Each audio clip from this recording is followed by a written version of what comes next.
Isso, Excelência. E Pizzaria Amazônia Limitada.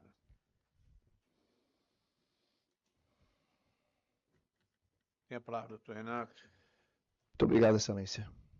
Bom dia a todos. Desembargador Amauri, desembargador João Rebouças, desembargador Amilcar, desembargador Cornélio, desembargadora Érica Paiva, membro do Ministério Público, servidores, todos que aqui assistem. Muito bom dia.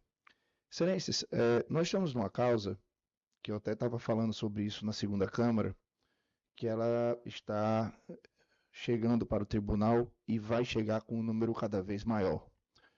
Cerca de 15 dias atrás, teve uma aula na OAB sobre essa matéria. Um advogado de outro estado estava dando aula sobre isso. E o que a gente está vendo é uma enxurrada de decisões pelo Brasil todo, em matérias nesse sentido, que é a questão dos reajustes dos planos de saúde, quando as operadoras só oferecem o tipo empresarial coletivo. No caso em questão, como todos os casos que a gente tem dado entrada nessa ação, trata-se de uma família, no caso aqui são os dois sócios do Mazano, Renato Guerra e Marcelo Guerra, que são irmãos, filhos do fundador do restaurante, Roberto Guerra, e os usuários que estão nesse plano são as esposas e os filhos, somente. São 7 pessoas nesse contrato. Então, é um contrato de natureza familiar. E a gente tem, nessa ação, a discussão de um dos 3 critérios de reajuste de plano de saúde. Quais são as 3 formas que os planos usam para aumentar os seus valores? Faixa etária, são 10 faixas etárias, a partir dos 18 anos de idade, aí fica aumentando de 4 em 4 anos. A gente tem a sinistralidade, que é o uso do plano, ou seja, a variação dos custos médicos e hospitalares, é o VCMH.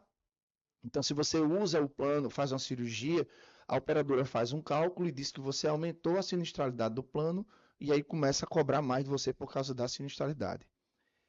E o outro fator de aumento, o outro índice de aumento, são os índices da Agência Nacional de Saúde.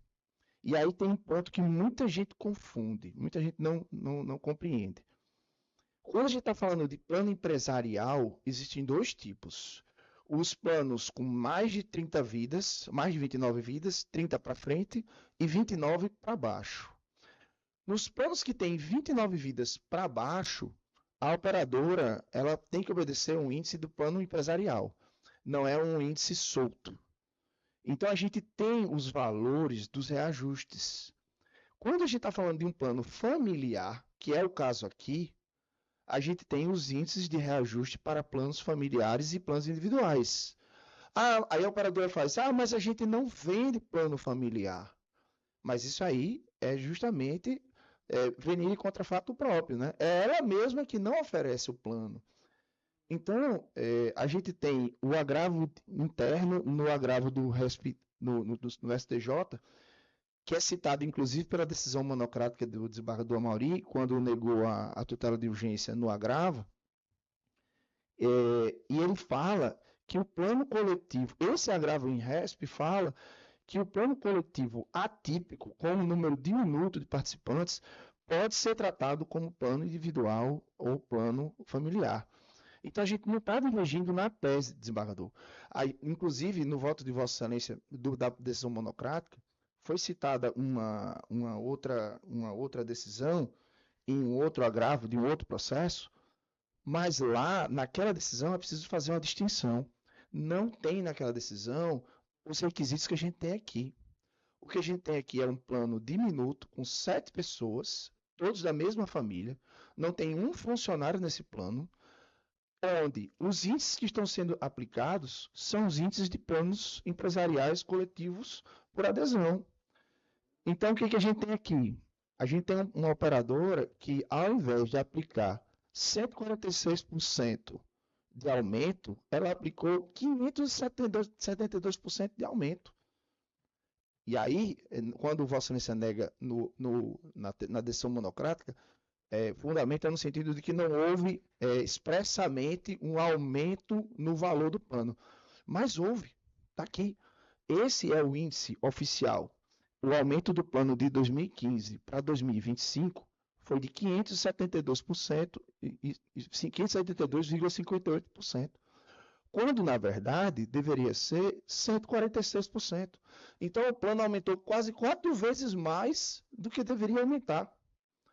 Ah, mas aí a operadora está trazendo a discussão de que a gente tem que ver, tem que fazer um cálculo atuarial, tem que ir para a perícia. Eu não tenho como decidir isso agora, isso é de agravo, porque a gente ainda vai discutir a matéria. Mas isso é o que eu falei, é a tese de defesa da cooperadora dizendo que existe a questão da sinistralidade. Mas a gente não está discutindo sinistralidade, a gente está discutindo o índice de reajuste oficial. Nós não estamos discutindo sinistralidade. Se quiser aguardar a perícia para ver como é que vai ser a sinistralidade, aí a ação vai ter 2 contornos. A ação vai ser discussão de índice com revisão contratual. Mas o que a gente está discutindo aqui não é revisão contratual de sinistralidade. A gente está discutindo aqui o índice que deve ser utilizado. E ele já pode ser utilizado agora. Basta se reconhecer que trata-se de um plano familiar. São 7 pessoas da mesma família contratando um plano. E que não contrataram um plano oficialmente familiar, porque as operadoras hoje em dia não oferecem mais esse plano familiar. Quem vai contratar um plano familiar hoje só consegue contratar um plano empresarial. Como eles têm essa PJ, eles fizeram o plano pela PJ. E o que a gente está discutindo em relação à sinistralidade é tão nebuloso, é tão opaco, que a operadora não traz o cálculo. Quem é que detém o cálculo do aumento da sinistralidade? Não é a operadora de saúde? Por que ela não traz?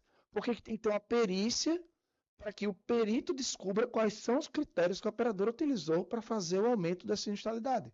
Se ela própria já não pode trazer isso na contestação e dizer que aumentou por causa da sinistralidade. Não é a tese dela de defesa? Mas não é isso que ela está fazendo. Ela está tentando misturar as coisas. O que a gente está pedindo, desembargador Amorim, é muito simples. A gente só quer que seja aplicado logo de cara o índice do reajuste do plano familiar. Por quê? Porque isso vai corrigir uma injustiça que está correndo desde 2015. Se a gente aplicar o índice de plano familiar, a família vai deixar de pagar, que hoje ela paga quase 12 mil reais de plano de saúde. E a gente não tem nenhum idoso nesse plano. O mais velho, um pouco mais velho que eu, deve ter uns 50 anos de idade. Uma pessoa com 50 anos de idade está pagando R$ 2.500 de plano de saúde. Só um deles. Né? Então eles pagam R$ 11.536. Quando deveriam estar pagando 5 mil, olha só, de 11.536 para R$ 5.175. A diferença que eles estão pagando ilegalmente é de R$ 6.360 por mês. O que a gente está pedindo é só que suspenda essa ilegalidade, porque existe uma outra coisa também. Quando a operadora não oferece o plano familiar, só oferece o plano empresarial, o plano empresarial ele pode ser rescindido a qualquer momento pela operadora. A operadora pode chegar e dizer, não, eu não quero mais vocês não. Agora a gente está rescindindo o contrato. Por quê? Não, porque eu quero. Já no plano familiar, não. A operadora não tem esse condão de rescindir o contrato na hora que ela quiser. O contrato é estável. Então a gente pede pela estabilidade do contrato, a gente pede pela aplicação do índice da ANS, que é provido pela ANS, Agência Nacional de Saúde. Ninguém está pedindo para a Ciro completar, não. Ah, Renato, mas eu acho uma diferença muito grande, eu prefiro que tenha uma discussão processual. Então faça-se como está fazendo na segunda Câmara, a desembargadora Berenice.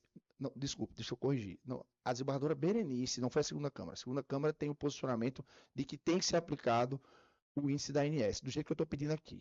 A gente tem vários precedentes na segunda Câmara que eu cito no agravo, onde é aplicado do jeito que eu estou pedindo aqui. Agora, como pedido alternativo, a gente teve deixa eu procurar aqui. A gente teve no recurso onde a parte foi a Stock Pneus, a segunda Câmara fixou, ao invés de cortar o valor inteiro e fazer já a aplicação do índice retroativamente, para que se já pague com esse desconto a partir de agora, no processo ela suspendeu o reajuste. Então está suspenso o reajuste até agora. é o agravo de instrumento 080-2237, dígito 34 de 2026. Então, lá, eles estão suspendendo os reajustes. Mas nos outros agravos que a gente teve, o 0800, 07, 03, 55, o 080, 04, 053 de 51 de 2026 também, da desembargadora Maria de Lourdes, a gente tem a aplicação do índice do plano familiar. Repito, não se mistura com sinistralidade, não se mistura com mudança de faixa etária. É só a aplicação do índice previsto na Agência Nacional de Saúde. Então, por essas razões, excelência, eu peço pelo provimento do agravo de instrumento. Muito obrigado, muito bom dia. Muito obrigado, doutor Renato.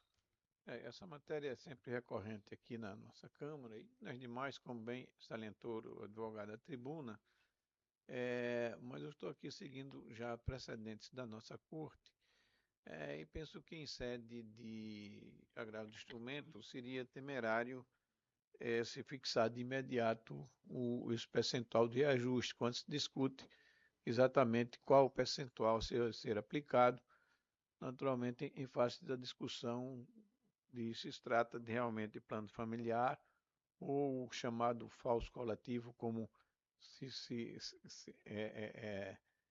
hoje comumente se aplica. No caso, eu estou aqui, inclusive, trazendo precedentes da relatoria do desembargador Cornélio Alves, aqui presente, na Câmara da Primeira Câmara, trago do Dr. Ricardo Tinoco, de Góes também da Primeira Câmara, e da minha relatoria aqui da nossa Câmara. Portanto, eu penso que em sede de agravo me parece prematuro já fixar ou definir-se esse percentual, porque está se exigir aí uma perícia ou um exame mais aprofundado do tema. Concluo, portanto, em negar provimento. Eu tenho uma preocupação com relação ao doutor Renato a esse plano familiar. Vossa Excelência falou que são 7 membros. Se eu tiver só um casal e o filho, é familiar? Se quiser só a mulher e o marido, é familiar? Então só vai ter individual, coletivo não vai ter mais? Assim, qual o critério para isso? Perfeito. Não entendi isso, discutido muito isso internamente no gabinete. Não entendi a pergunta, desembargador. Não, se Vossa Excelência falou em grupo familiar de 7 membros. Sim. Estou perguntando, se a família tiver só um casal, é familiar? Tem direito a ter o plano familiar? Sim. Sim, porque os índices de reajuste... Então, o individual vai ser isso é muito pouco. Mas individual e familiar são exatamente os mesmos índices, tanto para plano individual como para plano familiar. Na pandemia agora, quando foi 2020, que suspendeu tudo, né, os atendimentos todos, 90% de tudo foi suspenso, a ANS aplicou um índice de menos 0,8%, ou seja, foi negativo. Mas para esse plano teve 22% de reajuste para mais. Ou seja, é uma discrepância. É o mesmo tipo de contrato na prática, mas a roupagem é de plano empresarial, como se fosse uma coletividade muito grande de usuários, e não é o caso. Mas isso é de agravo, né? Exatamente. Isso é um contrato de 2015. Nós estamos falando aqui na contratação 2015. Não é? Que eu digo aqui o seguinte, ainda só para reforçar, irmão João, a verificação do alegado contrato coletivo atípico não decorre da mera operação aritmética ou critério numérico estanque, requerendo análise da boa-fé na contratação 2015. Não estou aqui absolutamente dizendo que é má-fé, mas claro. Entenda, por favor, jamais diria isso. Até mesmo porque não vejo, no caso concreto, a voluntariedade de adesão e a aferição da viabilidade econômica da carteira perante o mercado. Desse modo, afastar de imediato as cláusulas reguladoras de reajuste de um contrato vigente há mais de uma década, sob juízo de cognição perfunctória, isso aí é exatamente o tema central da minha decisão, e sem a devida instrução técnica, importaria em desejar a vulneração do equilíbrio econômico e financeiro da relação contratual. Em síntese, é que eu estou entendendo. Unanimidade, né? Unanimidade. Obrigado, Muito obrigado, doutor Renato. Bom dia. Obrigado. Bom dia.